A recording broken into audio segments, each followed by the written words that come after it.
In my early 20s, when I was just coming out, I didn't frequent gay clubs. But one night, I did go to a bar. And that night, the police raided the place. They turned on the lights. They made us stand in a line. Heads were lowered. All were trembling. Their goal was to humiliate, to demean, to degrade. And a cop came up to me and whispered, "You disgust me." And while I was not arrested that night, the message was clear. I was other, not worthy, immoral. And in my mind that night, I said, "Oh, hell no. My name is Joe Falk, and I'm here to recruit you." Joe Falk was first introduced to me as the godfather of the gays in Miami. I'm David Richardson, and Joe Falk recruited me in 2012. I'm Christian Olbert, and I'm proud to say that Joe Falk recruited me. I'm Evan Lowe, and Joe Falk recruited me to become the CEO of the LGBTQ+ Victory Fund. I'm Daniela Levine Cava, and Joe Falk recruited me. Joe is also a very effective recruiter because he has recruited me. Joe is the real deal.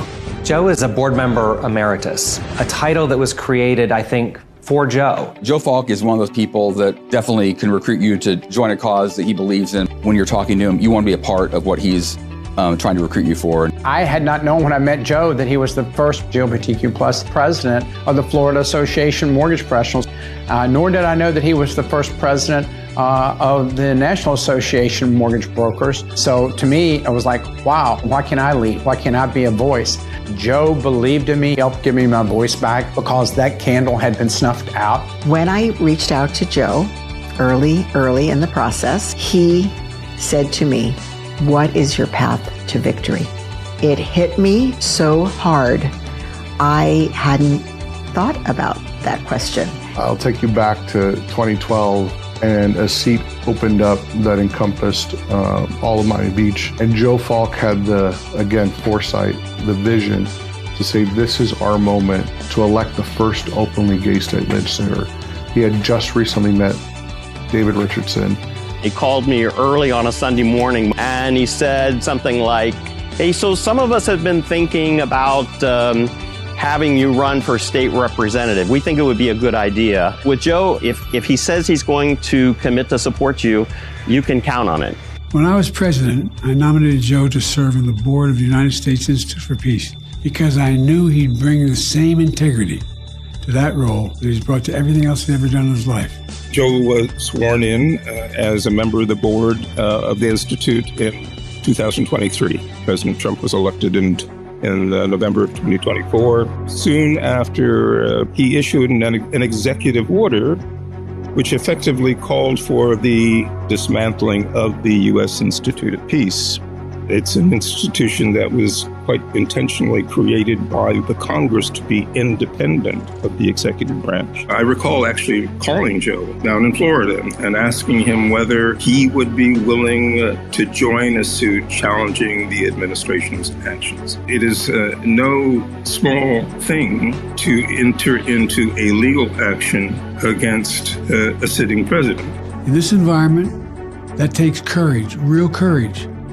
Put himself out there and fought for one basic reason. It's the right thing to do. Joe taught me that things like that don't happen just because they're the right thing to happen. They happen because a lot of people like him force the arc of history to bend in a different direction. Since that moment in the bar, I've tried to stand up for our community. And I have encouraged others when it was not easy and success was a long shot. Marriage is threatened. Hard-won rights are being challenged across the country. Government is ripping up our sidewalks, trying to ban pride flags, deny AIDS patients life-saving help, and expand the Don't Say Gay law. I've seen Joe build community, one personal conversation, one fundraiser, one hard call at a time. And when it mattered most, Joe just didn't speak up, he organized. And that is one more thing that Joe and I have in common. We don't agonize, we organize. Some of us are paralyzed by fear. But I say, oh, hell no. And in this room tonight, we all say, oh, hell no. Choose action over paralysis. Because our joy, our pride, and our future depends on it. Come on, Miami. We can do this. Congratulations, Joe, on being a 2026 Champion of Equality. No one deserves this more than you do. And I'm so grateful that Joe is using his moment of recognition to do something powerful by turning this honor for him into a call to action for all of us. Florida and friends, answer this call. Follow Joe's example. Get involved. Show up. Give your time, give your energy, give your money if you can. Don't ever give up.